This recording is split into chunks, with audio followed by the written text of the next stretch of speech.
Good morning, people. This is Merville Myers, your blogger from Alma Grove. I have a score to settle with Housing for Women and my neighbor Debbie Gilchrist, a racist bigot who is also a criminal. In line with this letter that is dated the 13th of the 5th, 2022, I will not read it because I have lots to cover. But there it is. It's like, it's an invitation to a meeting. And what does that do? It's a trigger. Because that's exactly what my former employer's London Early Years Foundation did.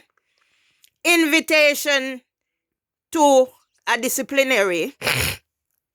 After tampering my address, after I went through all the procedures, and then this is the result. 8 years later, I'm still here.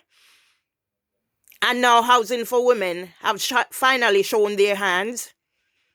And by showing their hands, I'm going to show Housing for Women who I am. It ain't who you know, but it's who knows you. And this is when I attended the first annual general meeting for Housing for Women. Look at the date. Tuesday, the 25th of March, 2014. After I came back from Jamaica saying my final goodbye to my mother and all that happened.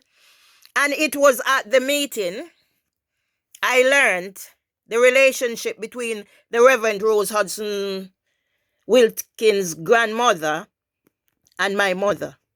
They are related. Go do your research. Family. My great-grandparents were land barons in Grange Hill, Westmoreland, Jamaica. Had their own, it's my grandfather, by the way, had their own lane named after them, Chambers Lane. Yeah, I have no need to brag and boast. The Reverend Rose Hudson Wilkins' grandmother is Francis Desport. Her auntie was whoever, her cousin was Ducky. And that's how the conversation started. So whilst waiting for break, we stood outside and she turned and says to me, "Where are you from?" And I said, "Townhead." And she said, "My grandmother is from Burn Savannah. Do you know Ducky? Ducky is my cousin." Didn't need to know anymore. Right, so